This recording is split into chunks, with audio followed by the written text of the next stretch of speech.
आज हमारा main topic तो सिक्योरिटी के हवाले से रहेगा और कुछ पेट्रोलियम के जो पाकिस्तान में स्टोरेजेस हैं उसके ऊपर भी बात करेंगे। यूएई ने आज बहुत ही बड़ा एक ऐलान कर दिया, उन्होंने कहा कि हम ओपेक को छोड़ रहे हैं, उसको भी डिस्कस करेंगे। लेकिन प्रोग्राम की इब्तिदा में इस्लामाबाद हाई कोर्ट के 3 जजेस का तबादला किया गया। तो हमारे एक बड़े सीजन जो साथी हैं लॉ के और इन मैटर्स के, कॉन्स्टिट्यूशनल मैटर्स के एक्सपर्ट हैं, उन्होंने एक दफ़ा एक बात कही थी जो मुझे भूली नहीं है। उन्होंने कहा था कि आप अदालतों को काबू कर सकते हैं, उनके पर काट सकते हैं, लेकिन जिस मुल्क में अदालतें आज़ाद ना हो और जिस मुल्क में मीडिया आज़ाद ना हो वहाँ जमहूरियत भी नहीं होती। और ये फंडामेंटल प्रिंसिपल है। अगर आपको शख्सी आज़ादियाँ, ह्यूमन राइट्स चाहिए, सिविल लिबर्टीज़ चाहिए, तो उसके लिए फ़ंडामेंटली 2 चीज़ें रिक्वायर्ड हैं। आज़ाद अदालतें जो कानून और इंसाफ के मुताबिक फ़ैसला करें, और इंडिपेंडेंट मीडिया जो आज़ादी के साथ रिपोर्ट कर सके। अदालती निज़ाम में पाकिस्तान में एक बहुत बड़ी खामी और ख़राबी ये थी कि जब जजेस बहाली मूवमेंट हुई इफ्तिखार चौधरी की, तो मैं ख़ुद जाके कॉन्स्टिट्यूशन एवेन्यू पे सुप्रीम कोर्ट के सामने, पार्लियामेंट के सामने जब एहतजाज होते थे, एहतजाज साहब आते थे, साथ बहुत से लोग जो सिविल सोसाइटी से आते थे, उनमें मैं भी और मेरे साथ ही बहुत से मीडिया के और लोग भी मौजूद होते थे। लेकिन इफ्तिखार चौधरी और उसके बाद आने वाले किसी भी जज ने, वो साकिब निसार हो, वो कोई और साहब हो, उन्होंने उस पाकिस्तान के अवाम की गई कोशिश का ये फ़ायदा नहीं उठाया कि पाकिस्तान में जुडिशल रिफॉर्म्स ले आते, अदलिया की आज़ादी को कानून के ताबे कर देते, कानून के मुताबिक फ़ैसला करने के लिए ट्रांसपेरेंट बना देते। बल्कि उस आज़ादी का मतलब ये था कि वो इस्टेब्लिशमेंट के साथ मिलकर हुकूमत बनाने और गिराने के काम आने लग गए थे। तो एक नया जो था ना, वो इक़्तिदार की तुकोन के अंदर एक नया पावर सेंटर बन गया था। 58(2) भी तो हटा दी गई थी कॉन्स्टिट्यूशन से, जो प्रेसिडेंट को इख्तियार देता था कि वो बेयक जुमछे कलम वो पार्लियामेंट को चलता कर देता था। लेकिन ये काम फिर हमारे चीफ जस्टिस जो सुप्रीम कोर्ट के थे उन्होंने करना शुरू कर दिया। एक प्राइम मिनिस्टर की छुट्टी कराई, दूसरे की कराई, तीसरे की कराई, और बड़े फ़खरिया अंदाज में ये चीज़ें वो पेश करते थे। इससे अदलिया मजबूत नहीं हुई। आज 3 जजेस का तबादला किया गया। जस्टिस बाबर सत्तार का पेशावर हाई कोर्ट में, जस्टिस मोहसिन अख्तर कियानी का लाहौर हाई कोर्ट में, और जस्टिस समन रिफत इम्तियाज़ इनको सिंध हाई कोर्ट में, इस्लामाबाद हाई कोर्ट से तीनों को ट्रांसफ़र किया गया। तो प्रोग्राम की इब्तिदा में शाह खावर साहब, मारूफ माहिर कानून, हमारे साथ हैं, उनसे पूछेंगे। शाह खावर साहब, बहुत शुक्रिया, आप हमें ज्वाइन कर रहे हैं। सर, पाकिस्तान में अदलिया आज़ाद हो गई? देखिए, मैं आपको ये बतौर ये एक अफसोसनाक आज मेरे लिए ये लम्हा है कि ये आर्टिकल 200 में जो तरमीम हुई और उसके नतीजे में जजेस को उनकी कंसेंट के बगैर ट्रांसफर करना जो है, ये मेरे लिए कोई इतनी प्लेजेंट बात नहीं है। और मैं समझता हूँ कि जितने भी अदलिया की आज़ादी पर यकीन रखते हैं, वो कोई भी इस बात को जो है वो दिल से इससे खुश नहीं हो सकता। लेकिन नदीम भाई, मैं आपको बताऊं, ये भी मैं बड़े अफसोस से एक आपको बात बताऊं कि इदारे ठीक है, इदारों की अपनी एक अहमियत होती है, लेकिन इदारों में बैठे हुए जो अफराद होते हैं वो उस इदारे को या बहुत ऊंचा ले जाते हैं या बहुत नीचा भी ले जाते हैं। अनफॉर्चुनेटली मैं आपको बताऊं कि आज जो हुआ मेरे लिए बहुत अफसोसनाक है।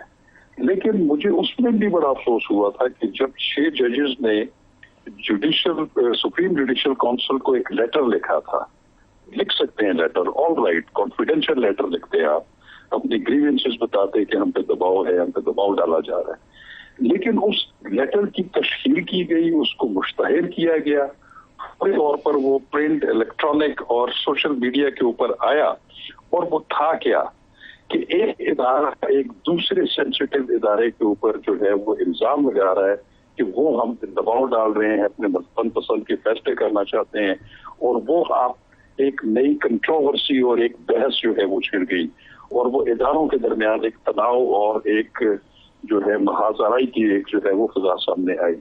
मैं ये समझता हूँ कि जो अदलिया है, ठीक है, ये सारी चीजें आपकी मानता हूँ, लेकिन अदलिया के अंदर जो जजेस हैं उनको भी कोई ऐसा एक तस्वर नहीं देना चाहिए कि वो वहां पे कोई यूनियन की काम कर रहे हैं।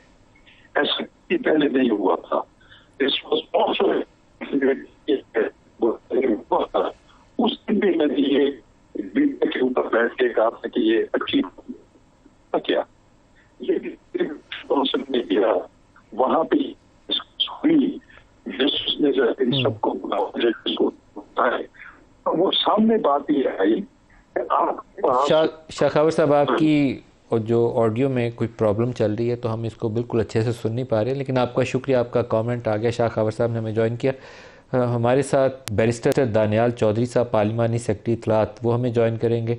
इसके अलावा जनरल तारिक रशीद साहब, मारूफ डिफेंस एनालिस्ट, हमारे साथ स्टूडियोज़ में। सर आपको भी खुश आमदीद। मिफ्ता इस्माइल साहब भी हमें प्रोग्राम के आखिरी हिस्से में ज्वाइन करेंगे। जनरल तारिक रशीद साहब, जजों की ट्रांसफ़र पे अगर आप भी कमेंट करना चाहें तो कह लें। मेरा बड़ी दिली ख्वाहिश होती है कि पाकिस्तान में अदलिया आज़ाद हो, वो हुकूमतें बनाने और गिराने का काम ना करे, ये उनका काम नहीं है। बिल्कुल। इसी तरह मीडिया आज़ाद हो, सच बोले। हाँ। मेरा ये काम नहीं है कि मैं किसी के कहे के ऊपर किसी को उठा दूं, ना किसी के कहे के ऊपर किसी को गिरा दूं। जो सच्चाई है बस वो मिर्च मसाले के बगैर वो आनी चाहिए और इंसाफ होता नजर आना चाहिए। तो अगर ये दो चीज़ें ना हो तो फिर पाकिस्तान में जमहूरियत इसके बगैर नहीं हो सकती, ना शख्सी आज़ादी हो सकती। तो हम काफ़ी हद तक खो चुके हैं। देखिए चर्चिल का मशहूर एक वो उसका बड़ा आता है एक माकूला जो उसे मंसूब है, जो उसने कहा कि सेकेंड वर्ल्ड वॉर में कि if our courts are working properly then there is no problem. बिल्कुल, हाँ, we will handle this war और it is sufficient for us कि हमारी कोर्ट सही काम कर रही है। बिल्कुल। तो ये शाह खबर साहब अभी जो बात कर रहे थे, अब देखें वो कह रहे हैं कि जजेस की मंशा के बगैर उन्हें पोस्ट करना। भाई क्या जजेस कोई आसमान से उतरी मखलूक है? मंशा के बगैर गवर्नमेंट के मुलाजिम हैं, इम्तिहान दे के या जैसे भी आए हुए हैं, तो जब 2 से 3 साल जैसे फौज में होता है तो कोई किसी से पूछता ही नहीं है। जोन बने हुए हैं, जैसे 2 से 3 साल पूरे होते हैं वो जोन मेरिट के हिसाब से अफसरों को रोटेट कर देते हैं। पूछने लग पड़े तो कोई पिंडी इस्लामाबाद से निकले ही ना।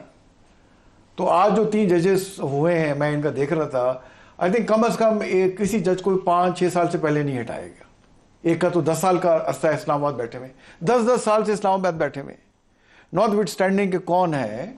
तो देखिए जब हम ह्यूमन बीइंग्स हैं, कॉन्टेक्स्ट बन जाते हैं, ये बड़ा इंपॉर्टेंट होता है कि 2 से 3 साल बाद एक जिम्मेदार ओहदे के शख्स को चेंज किया जाए। मेरा वैसे इससे इख्तलाफ है, क्योंकि इसमें जो रवायत ये थी कि कॉन्सेंट कंसर्न जज की ली जाती थी, उससे उनकी इंडिपेंडेंस बरकरार रहती है।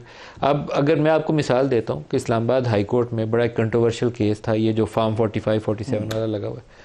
पता है कि इस जज ने फैसला करना है, जज की उठाओ ट्रांसफर कर दो, सेपरेट केस, ऐसे नहीं हो सकता। देखिए जब एक जज केस सुन रहा है, ये बेंच फिक्सिंग वाला मामला आ जाता है ना, उसको चीजें इसको ठीक किया जा सकती, जब तक वो केस का फैसला नहीं करता वो बैठा रहे। लेकिन वैसे अगर उसका 3 साल हो चुके हैं, he should be posted to some other. Islamabad से कोयटा भेजें, कोयटा से उसको सिंध ले जाएं, सिंध से पेशावर ले जाएं, ताकि मुल्क भी देखे और उसके जो कॉन्टैक्ट्स बन जाते हैं, जैसे एलिगेशन लग जाती हैं, वो उसमें ना लगे। और फिर देखिए फैसले हमारे यहाँ तो देखिए, हमारे यहाँ जजेस बोलते हैं, अक्सर हमने सुना होगा कि लोगों के तो जजेस को तो फैसले बोलते हैं। उस जज ने ये फैसला किया, हमारे यहाँ जजेस साहब वो अपने जो लेटर लिखते हैं वो भी आउट कर देते हैं, उसके बाद स्टेटमेंटें देते रहते हैं बैठ के। तो मैं समझता हूँ कि ये देखें, मैं जैसे आर्मी से हूँ, तो हम जैसे लेटर जो है जज हाई कोर्ट का लेटर एंट्री से आ जाता है, कितनी साथ वकालत की आ गया। कभी हो सकता है कि फौज में देखें एक आप किसी लेटर एंट्री से लाके उसको ब्रिगेडियर बना के बैठा दें। सर फौज का बंदा ब्रिगेडियर रिटायर होकर दोबारा कॉन्ट्रैक्ट पे नौकरी पे नहीं लग जाता? देखें वो तो एक डिफरेंट चीज़ है, लगता है ना, वो तो जब कर रहा है ना, लगता है ना सर। देखिए वो डिफरेंट है कि एक प्रोसीजर के तहत लगता है।